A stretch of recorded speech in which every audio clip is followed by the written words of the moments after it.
Good evening, everyone. Let me start with Timeo Danaos et Dona Ferentes.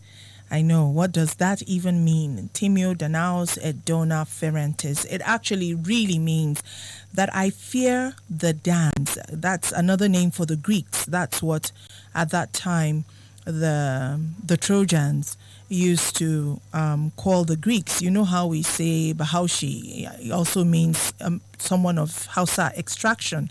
Okay, so Dans actually meant Greeks at that time. So Tineo Danaos et Dona Ferentes actually means I fear the Greeks, even those bearing gifts. Welcome to Spot On this evening.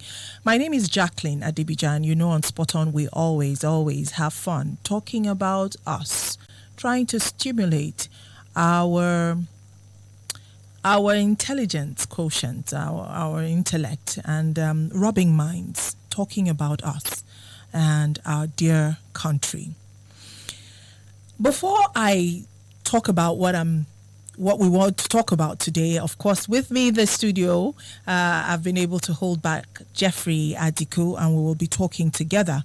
I just want to give you a quick preamble. How did we come by this terminology or this phrase or this idiom of Timeo Danaos et Dona Ferentes?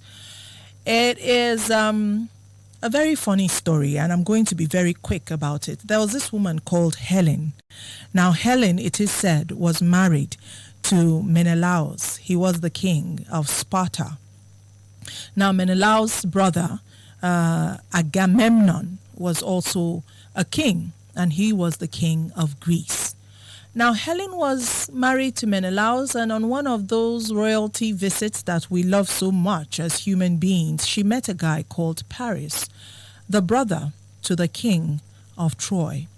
And whether with some help from the gods, because when you read that story properly, it is said that different gods, Aphrodite or Aphrodite, played a role, and some other gods had something to do. Anyway, bottom line, Helen and Paris fell in love, a married woman, and she eloped with Paris when his brother was going back to Troy.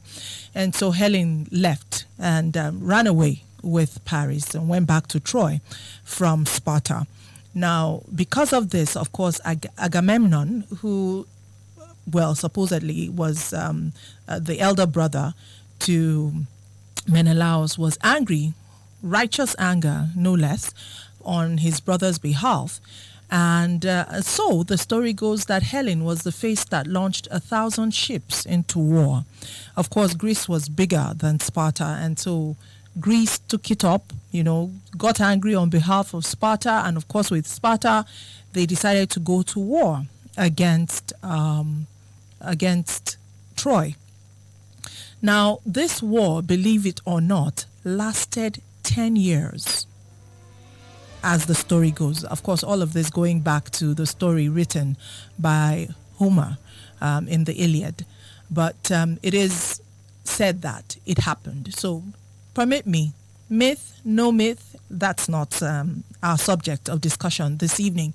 Bottom line is that this war lasted 10 years without the Greeks being able to overcome or conquer or even get within the gates of Troy, because it would seem that Troy was a heavily and well fortified city, and so they couldn't enter.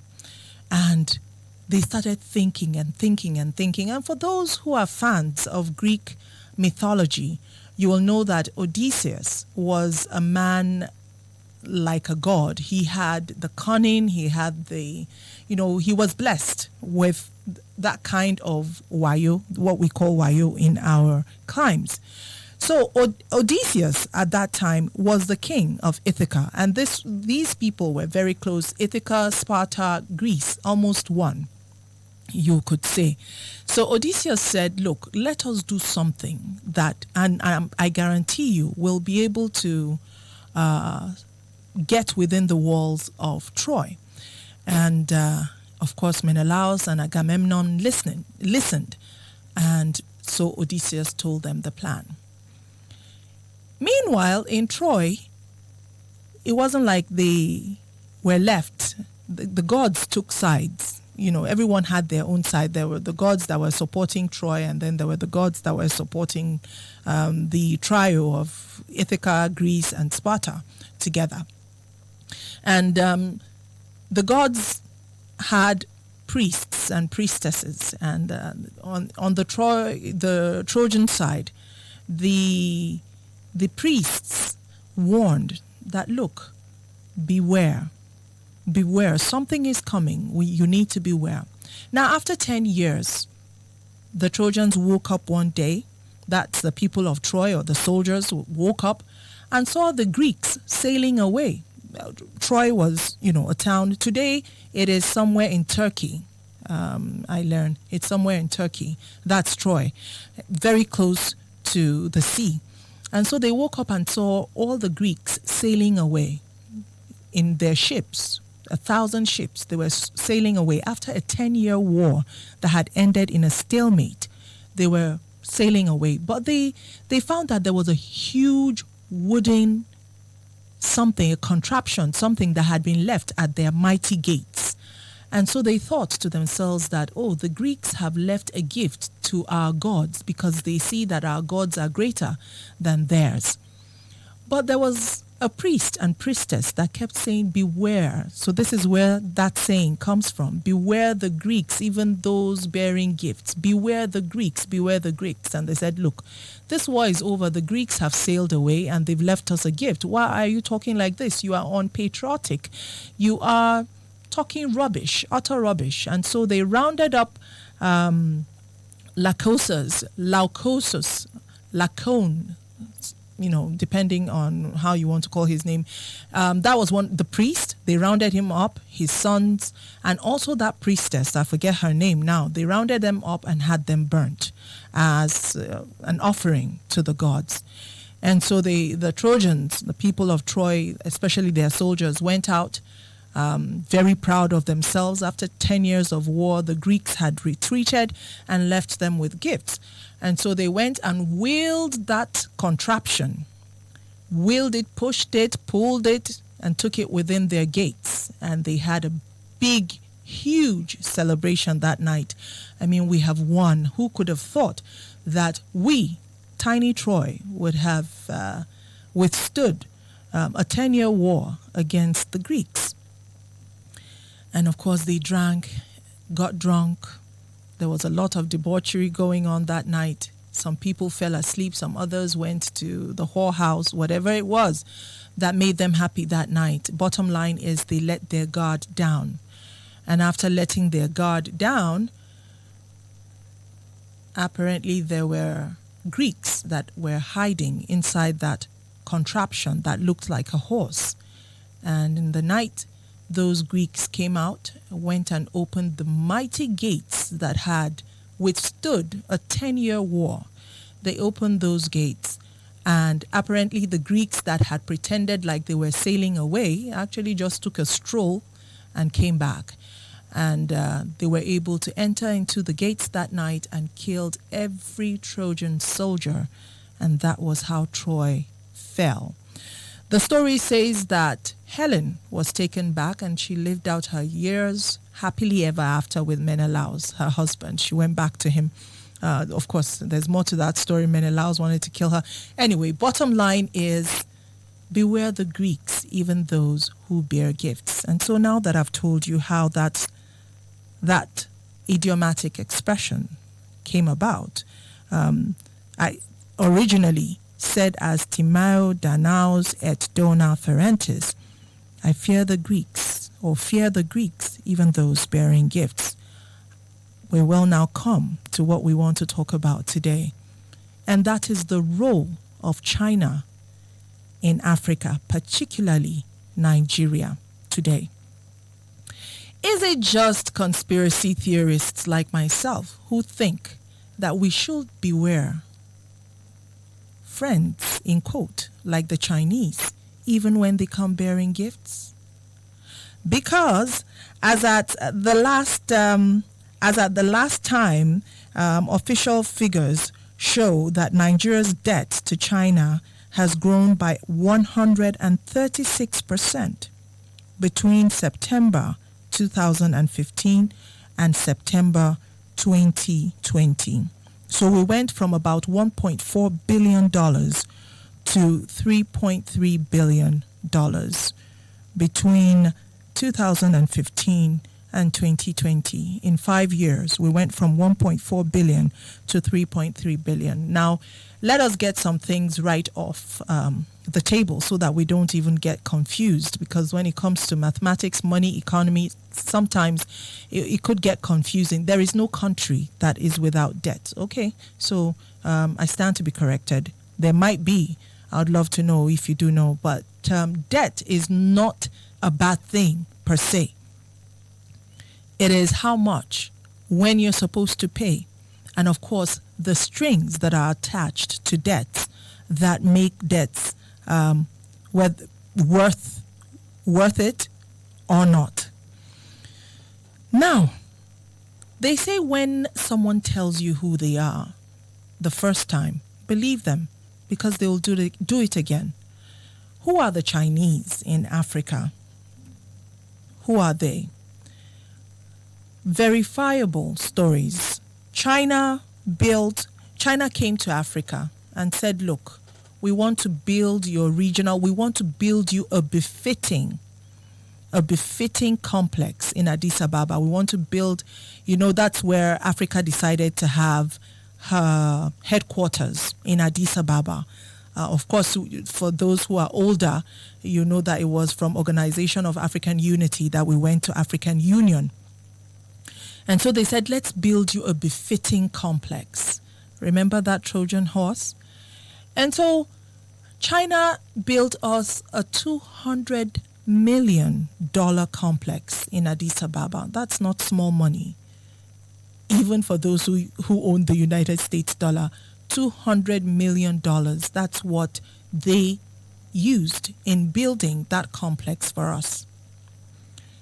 And it wasn't until 2018, more than 5 years after they had built that complex, that some pretty, well, I would like to think Africans, I wouldn't like to think about how we got to know, but it wasn't until 2018 that Africa found out that China had actually been spying on every conversation, public and private conversations that African leaders had been having within that complex. China has denied it, but let us also look at China's track record as regards, all that is going on right now. I mean, disease can come from anywhere. After all, Lassa fever, a dreaded disease, actually sprung up from Lassa in Borno State. So, disease can come from anywhere. But in the last few months, the world has been worried about the different stances that China has taken. China has refused for the world to go to Wuhan and have a more critical look at how, this virus came about. That's another. Should I tell you another?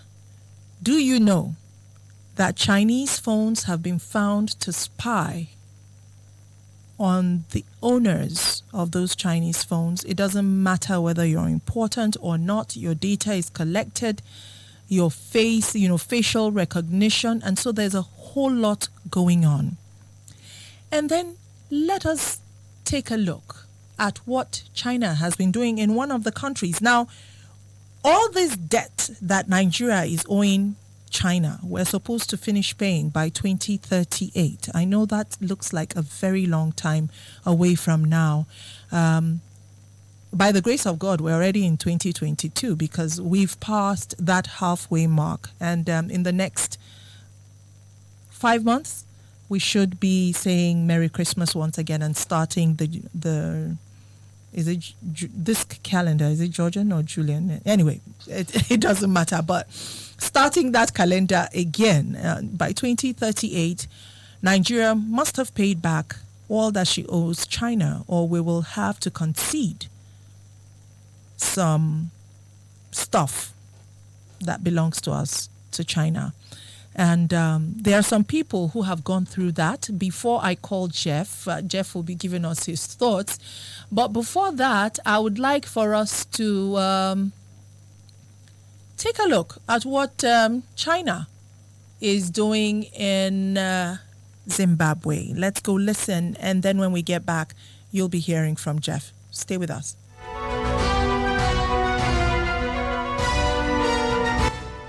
In the early 2000s, Zimbabwe made a deal with the devil. Back then, the country was ruled by Robert Mugabe, a corrupt, ruthless dictator. His policies invited sanctions from the US and Europe.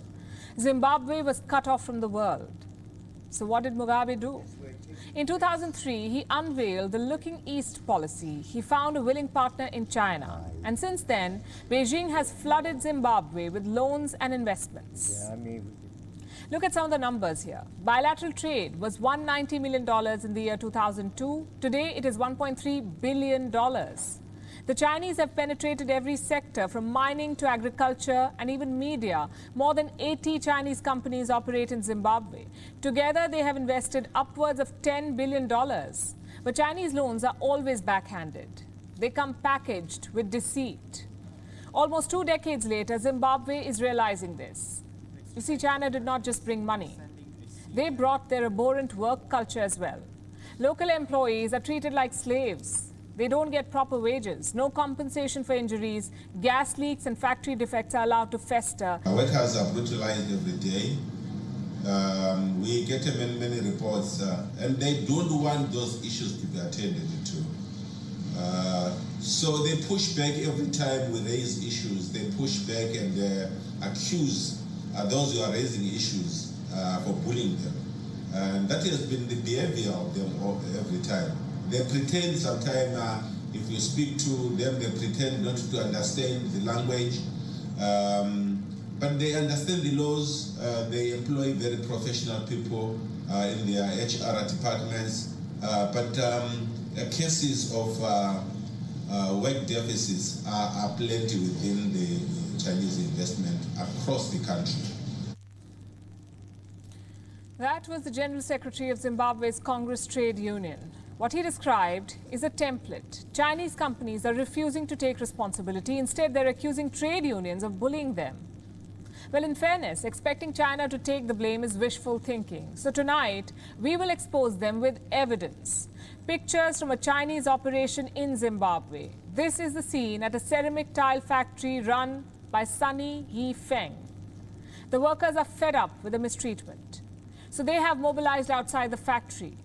What are their grievances? The factory uses a particular type of chemical.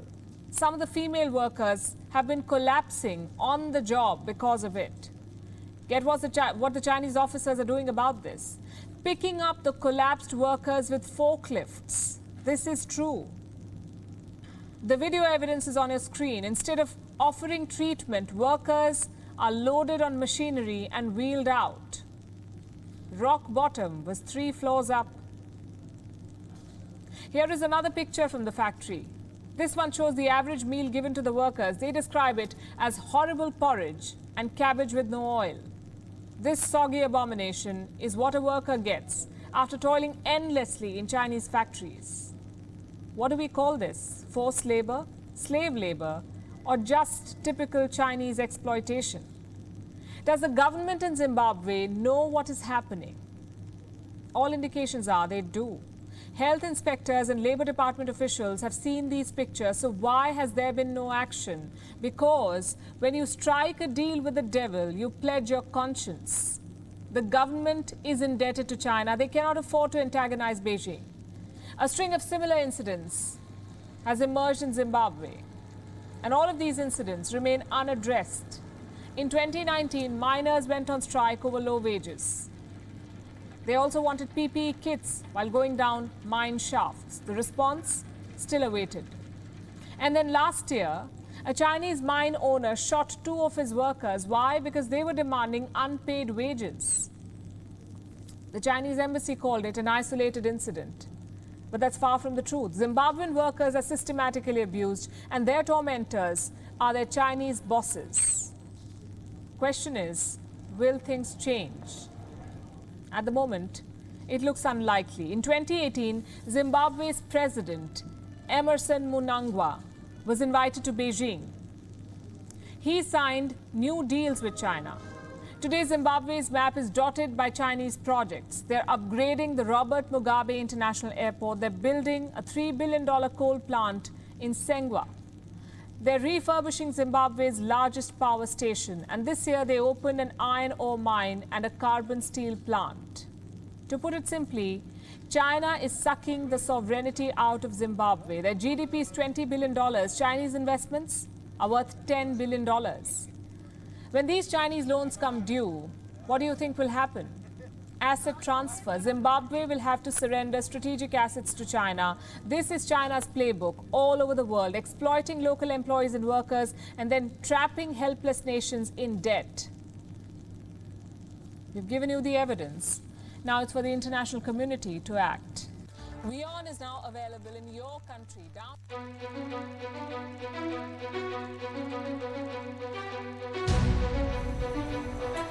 All right, you heard it there, and that was The World is One. It is a particular, it's a station on its own, stationed outside Nigeria, yeah. So just two things before I call Jeff. I'm sure if you were listening raptly, you heard about mining. Do you remember the two Chinese men who were found in Zamfara about a year and a half ago? I don't know where that case is right now, but I'll tell you that when people tell you who they are, believe them the first time. And so there's so many questions that arise from this, apart from our debt. Should our conversation right now really be about how we want to go our separate ways, how everyone is the other's problem, or having more meaningful discussions and asking who the hand or who is that hand of Esau and who is the voice of Jacob that we're hearing? Because I've always maintained, and I know a lot of people follow this school of thought too, that this insecurity, the banditry, don't get me wrong, we have locals, our hands are in it. But we also have huge international hands in it. So, should we be squabbling or should we be talking about what the situation is and what should our government be doing? Jeffrey Adiku, thank you for being on Spot On. Let's hear your thoughts on this as a Nigerian, very concerned. All right, thank you very much, Jackie. I actually heard everything you said, and if we should talk about it, or probably we should just keep mumbling over the whole issue. So what's really going on in our country? There are a whole lot of ills that is going on in Nigeria, and it's so sudden that we cannot talk about it because our mouth has been shut. If you want to talk about the pains you are feeling, they will say that probably it's hate speech. I have to pay a particular thing. It's just like a mother that is beating the child and then preventing that child from crying. Now, there are a lot of things in Nigeria. We are all citizens of Nigeria, and no matter how bad or hard we complain about Nigeria, we still remain Nigerians, but something has to be done about this particular thing. You talk about the loans and all that in Nigeria that federal government has been borrowing and all that. Because from the figures I'm actually looking at right now, that Nigeria's debt to China grew 136% between September 2015 and September 2020, from 1.4 billion to 3.3 billion. Now, if you ask what is this loan actually used for, now they'll tell you that the loans are used for projects that is tied to railway, Nigerian Railway Modernization Project, and that's Idu Kaduna section, Abuja Light Rail Project, which we've not really seen about now, Nigerian 4 airport terminals expansion projects and all that. Now, how does that really, affect the common man? I feel that if you are borrowing a huge amount of money for a particular cause, then it should affect the common man, because that should be one of the major reasons why you are borrowing that money and all that. Was it not a few weeks ago that some people were stranded on the rail lines and all that, just because the train, on several occasions, I've been on that train before and there's an issue. And if you be on the train, you see how much is Nigeria. Did Nigeria actually spend on that particular rail to leave us in debt, that huge amount of debt? Do you know that Nigerians, sometimes you hear stories that the Nigerian government actually recovered Ibori loot, a whole huge sum of money, Abacha loot, huge sum of money. Where is this money? You keep talking about using the borrowing money for infrastructure and all that. Now, all those looted money, why can't you use it? It's our money. Must you leave Nigeria in debt? Now, if you are leaving office, who is going to pay? Now you are making the office of those who is actually coming to be much more unbearable for them. You hear stories of EFCC recovering huge amount of money from an abandoned warehouse, or probably a senator's house or something like that. Now, what is that money used for? Do you know that if you talk about borrowing money for infrastructure and all that, there are Nigerian citizens, businessmen, as a government, can actually liaise with, work with them. For instance, there are some clips that I saw few days ago about the OP Cubana's mom's burial and all that people were actually lavishing a whole lot of money and all that. Of course, there were speculations that the money was not from clean source and all that, but it came out to tell people that that's not true and all that. They are businessmen. They are into a whole lot of business that is working for them in Nigeria. You know that there are a whole lot of Nigerian men, businessmen that the government can actually work with. You can tell them look, why don't you invest in this rail project? Okay, how much do you think you can, bring? Let's do this. It's high time that we start working with ourselves and then forgetting about going outside to go and find how to borrow money from all these people. Just like that commentary I just heard, you cannot, Chinese is like they give you something with the front hand and then they use backhand to collect it and all that. I feel Nigerian government needs to work with Nigerian citizens. There are a whole lot of Nigerian citizens that are making money from business. Why is the Nigerian government not doing anything about it? A question there. Now, for me, these are the kind of conversations that one would expect that Nigerians should be having.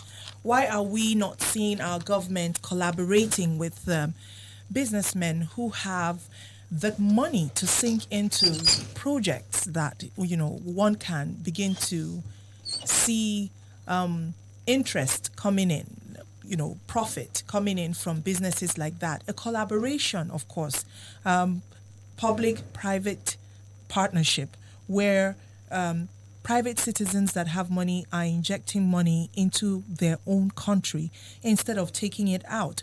Because, and by the way, the fact that we're owing China this much does not mean that we're not owing other countries. Exactly. There are other countries that we owe money. It's just that China's record, what China is doing in Africa, is alarming, frankly. And I'm not saying that it is particularly the Chinese who, are fueling insecurity and all of that. I am saying that with the help, unfortunately, with the help of Nigerians, there is a lot of foreign influence. And when I say foreign, I'm not talking of just one country. There is foreign influence in the insecurity. And of course, the insecurity is what has largely caused or crippled the economic situations of this country. Apart from the economy, for me, the worst thing that has happened so far is the division that has driven people apart. The division that has caused for us not to be able to ask pertinent questions, very important questions about, for instance, what you said. Where is this money going? These loans that we're collecting, what are we using them for? And if you say you're using them for these things, at how much?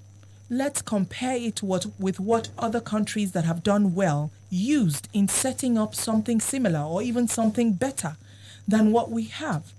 These are the kind of conversations that Nigerians should be having. Instead, we're talking about secession. Now, the other questions, of course, arise. Even if Nigeria were to secede, is all those parts, whatever comes about, all the balkanized parts, or whatever happens, do you think we'll be free of these debts? They were taken when Nigeria was won. For instance, let's even say that this country is balkanized. There's no side that is going to be free from this debt, because we were in debt before this government came on board, and now we're even in more debt. Okay, so we're going to have debt on the shoulders of whatever balkanized. So when Nigerians start saying, let's secede, everyone go their separate ways, my question is, how does that help the situation right now? We're not asking the kind of questions that we should be asking, and we're not seeing the picture the way we should see it. That's the way I see it, because this debt was collected as Nigeria. And like it or not, whether you balkanize or you don't balkanize, you will pay by 2038. You must have paid. If you don't pay, you will have to concede. Concessions will have to be made. Of course. There is this saying that says, whoever uses an elephant as bait knows the size of what he wants to catch. I love that. So whoever we are borrowing money from, they know that we are in debt, and paying back is going to be very difficult. They've already envisioned a particular thing whereby they have interest in. Nigeria and Africa is a country that it's definitely, Nigeria is a country that we have a whole lot of natural resources and all that, even some that we know and some that we don't know. We have a whole lot of natural resources that if the Nigerian government would decide to work with each other, of course, Nigeria would be a place whereby people would love to come to. I saw a video of a man from Dubai saying Nigeria was they are one of the richest country, and of course they were developed before Dubai. They have the money to do it, and it's the government. It's not an individual thing. It's the government. Depends on the kind. Because when the head of the house is broken, that house becomes an empty shell. Right. Now, if Nigerians will decide to work with each other, and no matter the loan they want to go and borrow from China already knows that it will be very difficult for Nigerians to pay back. Why? Because, and they still want to give more loans when we come to ask for it, because they know a particular thing that they've already put their eyes on. We might not even know what they are looking at, but they are very smart. They have technology. They have everything. They will just sit in the comfort of their home, and they've already scanned the whole of Nigeria to know where they can benefit from. Jeff, just as an aside, before those Chinese men were caught in Zamfara, did you know that Zamfara had such a huge storage of gold? I don't. And the gold were very big. I saw it. And good quality. Now the question is, where are those Chinese men? Now, why they were actually working there? Is it that the Zamfara state government knows nothing about their activities? Of course they do. They wouldn't say they don't. But in all fairness, it was a Zamfara state official that actually handed them over, because they went to bribe an official, and the official said, okay, bring the bribe. And when they brought it, there was evidence. He turned them over. But I do not know where those Chinese men are. And then, why do we not have the Zamfara state government or the federal government itself mining in that place and using that? So there's so many questions about Nigeria. Why do we still have states not being able to take ownership? Why are we not having that conversation? Why are we not having those bills being pushed in the House or on the floor of the Senate, instead of talk about, we haven't been able to secure ourselves, so we have to go our separate ways? Why are we not looking at what these other nations, these foreign powers, what they can see, our potential? Why can we not see it? And why are we not having those conversations? No, I feel Nigeria, sorry to say this, but our government, I don't think they have the interest of the citizens. Is it just the government? We're a reflection of our government, Jeff. Of course, but how can, they are shutting us up from saying and stopping us from doing a particular thing that we need to do. Now, of recent, they are now saying we shouldn't, report anything that has to do with banditry, kidnappings and all that again. And then when they are not treating us well, we'll say, okay, this government, we don't like this government. They say it's hate speech and all that. How can we come out and express ourselves when we know that there's a particular force somewhere that is stopping us? So but While falls I back to the understand government. that, no, you see, every time we talk about government, and don't get me wrong, yes, the government has a huge part that they're not playing. Not now, not even in the past. We're not having the kind of conversations that we should be having, even you and I, at our level. Everybody is thinking that person is my problem. We have thousands, at the risk of exaggerating, let me say hundreds, of innocent people who have died, whether you're talking about Borno or Zamfara or even in Katsina. You've had people die in Igangan, of course, and other places in the south. So we have a problem of insecurity. We have a problem of the economy. We have a problem. There's so many problems. But for me, the foundation of it all, where when you look at it, there's really no way out because we haven't sorted that out yet, is the fact that we have failed to understand that this table we're trying to break, we're all standing on it. We're all standing on it. From the government down to the common man. Do you know that most of those people who are actually in top places and making other countries what they are, most of them are from Africa? You know, sometimes I see like 12 years old boy, they say one 12 years old boy from Anambra, you know, he built a toy car, a drone and all that can move using batteries and all that. We just see it on social media and that's all. And then we see one man, he produced this car from wood and all that. We saw it on social media and that's all. Now we have people who have the creativity to come out with a particular thing, the ideas and all that. You know, when you motivate somebody, the person will do more.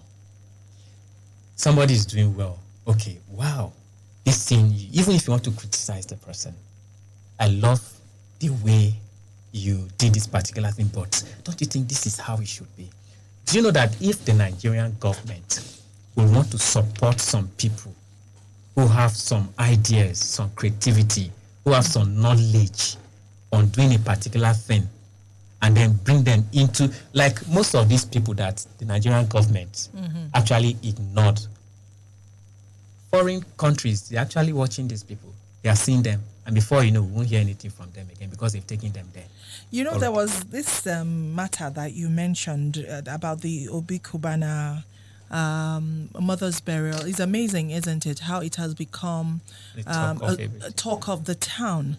Now, it remains to be seen. Obi Kubana has come out to talk about what he will do with, you know, all the monies that he got and all of that. He said, I think he talked about 300 boys from Oba, whom he will be lifting up, giving about $1 million each to ensure that they can go and start to turn that money over.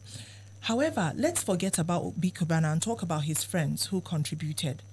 Have you ever tried crowdfunding in Nigeria and seen how slow and how poorly we do when it comes to giving 1 naira?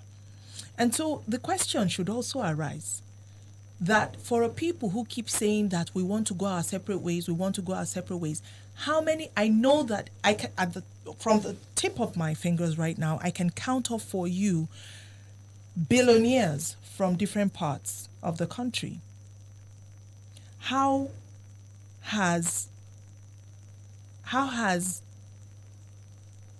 have these people changed the lives of those around them?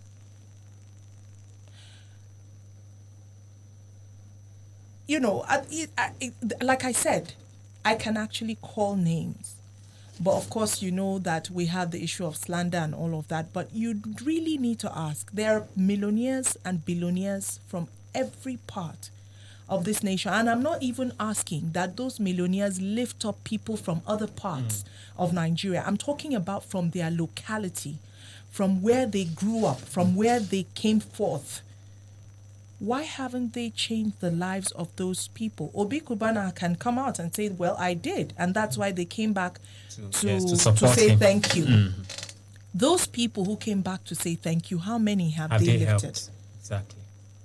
Because if we had over 200. As at the last time the list was going up and down on WhatsApp. I know I saw over 200 people who had given from 500,000 upwards. I think that was a list. 2 million. Yes, there was a list. These people, if only they were to have gone to work in Anambra alone. I don't know where all those people come from, whether they are from Anambra or from Imo, but I'm thinking that we would have seen less of poverty from those areas. Exactly. And except if something changed yesterday, I know that the story of poverty in Nigeria in the north is very much what is going on in the east, and so also in the west. So when we start talking about government, let's also take a look at ourselves. Exactly. There was this, you mentioned the Ibori loot. I remember clearly that Ibori, we were unable, not from his state or at federal level, were we able to prosecute Ibori. It was the British who put Ibori in jail. And when Ibori was coming to Nigeria, everyone, even up to state governor, wore Asho, Ebi, and Co. to go and welcome the son of the soil who had been unjustly prosecuted. So, where is the moral ground for asking that such a person's money, that money that had been returned, go to Delta State? Where is the moral justification? You celebrated your son coming back and you said, look, he was unjustly treated. Now they said, okay, they've been able to repatriate some money. Why are you asking for it? And then, of course, from the side of the government, where is the money? So these, I feel, are the kind of conversations that Nigerians should be having instead of talking about secession, because it is clear that whether it is from our family or from our community, we haven't treated each other right. Exactly. And so why do we think that is the person across the Niger that is our problem? When right here at home, how many factories does Dangote have in Kano? Like real manufacturing companies, the headquarters. So I don't know. Let's open up the phone lines and hear from the people right after this commercial time out. When we come back, it will be time for us to hear from you. As usual, it's spot on. And we're talking about Nigeria. We're talking about ourselves. Hopefully, we'll be able to tell ourselves some truth that we'll come to an agreement on before the program is over today. Do stay with us. All right, welcome back from that commercial break. And without further waste of time, let's get to hear your thoughts on the program today. Simple Nigerians just asking questions. Are we really focusing on what we should be focusing on?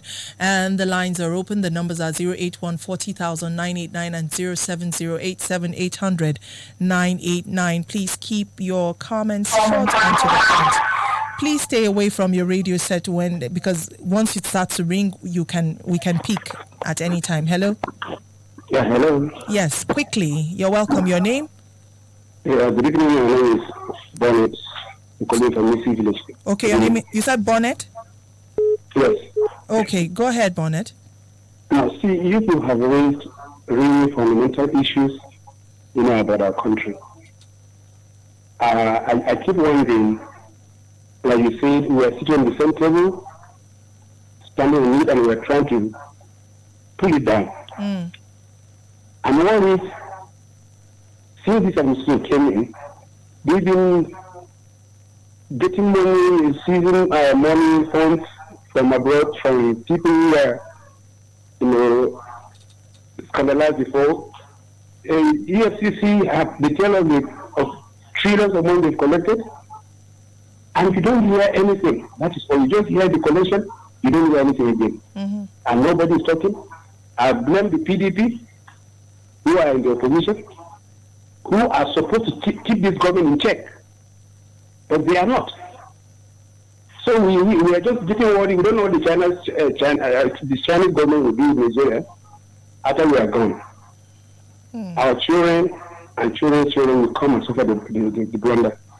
Well, it's so that they shouldn't that we're having this program. Thank you so much, Bonnet. Let's go take another call this evening. Thank you so much. And indeed, because we're not able to ask where the money is because we're too busy pointing fingers at each other. There's still time for us to take a few calls. Hello, good evening. Good evening. You're welcome. Go ahead quickly. Good evening, Engineer, it's good to have you. Go ahead. I want to a little bit disagree. We've been asking, you people give us a privilege to make calls, and we keep asking this administration.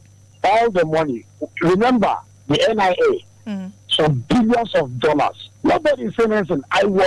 Particularly I have asked question. All this money they recover. They say this loot. Where is those money? That is, by the way, one of the days I was just contemplating. I just hope one day one Chinaman will not come and knock at my gate and say from today my name has been changed to a China name.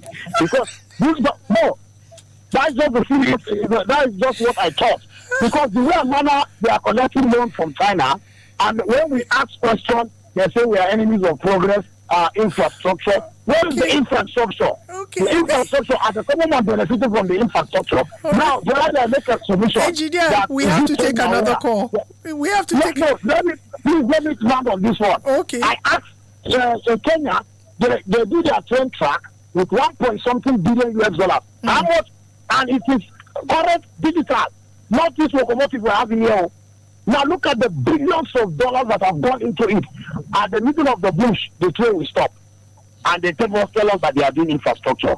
We are not asking. I refuse to say we are not asking questions. We are asking. Only they are not ready to give us an answer. When we talk, they say we are enemies of progress. All right, Engineer, thank you so much. Well, while you might have done your bit on phone, the kind of conversation I'm talking about is for us to hold our representatives at federal level, because we're talking in Kaduna how many federal government stakeholders are really listening. Maybe at state they're listening, but at federal government level they're not listening. See, if we have one voice, we can decide that we want to talk to our senator. Take, for instance, what happened at the electoral bill and the voting that took place.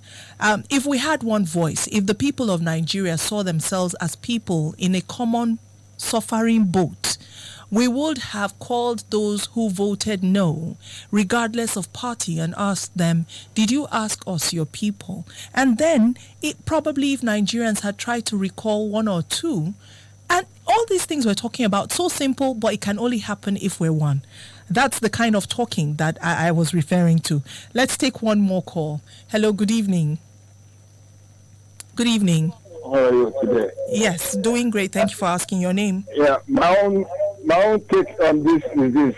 Please introduce yourself. My name is Peter. Go ahead. My own take is this. Since our leaders, they know about it, they are benefiting from loans. That's why they did not use the recovered mutual fund. Because they think that, I want to believe they take their own take from all these loans. You know how it goes. But what have we not been able? That's the question. What I will only advise the likes of Engineer Emmanuel with this, and myself. I know they will not come to me at our own time. I'm going towards 80 now.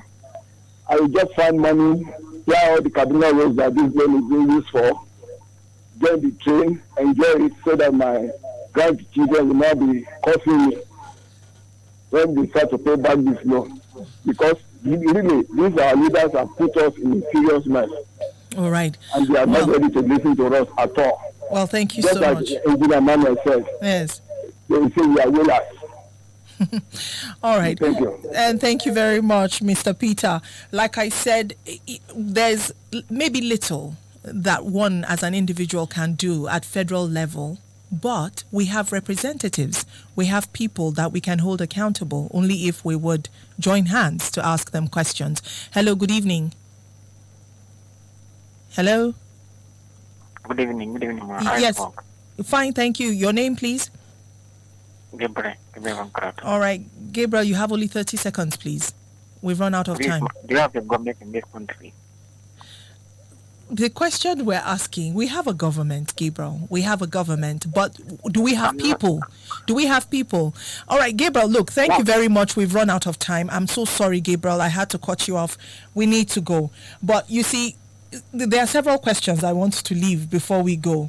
As much as PDP, they're the opposition right now, have tried to be opposition, we've not heard them complain about reducing senators' salary. Someone said it to me, and I found it quite potent some time ago. He said, do you know why? I said, no. He said, it is because they have hope that they will go back there one day. If I reduce the salary now, what will happen when I go back there tomorrow? You know, so even those who voted against the electronic voting bill, transmission of election results and all of that, even in states where it was people profess to be hungry, people profess that they're feeling the pinch, how many people said, what did our lawmakers say? Are you sure you're representing us? Why are you not back here? You know. But coming back, Jeff, your last line, we've run out of time totally, but beware of the Greeks, even when they come bearing gifts. What's your advice about loans and all of this to our government, in case they are listening? That it will not be shocking to him that maybe one day Chinese man will come and knock at his gate and give him a different NIMC. I don't know, probably they'll give it their own name, and now Jeffrey will start bearing ching chong chung because you just have to become. They've sold Nigerians already, but no, we sold ourselves. We sold ourselves. We sold ourselves. Wow, it's terrible, actually. So I feel Nigerian government should make use of what they have than going out. Anyway, they say grass where they grow fast, go to know they like chop, and probably we have a whole lot of resources we could make use of. We have a whole lot of individuals we could talk with. You understand, to do a business with, to get loans from Nigerians, but we still choose to go out there. So I feel you've not paid your previous debt, you're still going to collect more. Now, what is your plan? And they'll be happy to give it to you because they have a plan. They have a plan. So I feel Nigerian government should be very careful with the loan they are going to collect. And with that, we end. We should be very, very careful with how we go about this. We've run out of time, but I do hope that we had a stimulating time with you, even though we didn't have as much time to take calls. Apologies for that. Until next week, when we hope to come your way with Spot On once again, keep the juices, the intellectual juices flowing. Don't join the bandwagon and have mundane discussions and arguments and debates that have no substance. Remain victorious.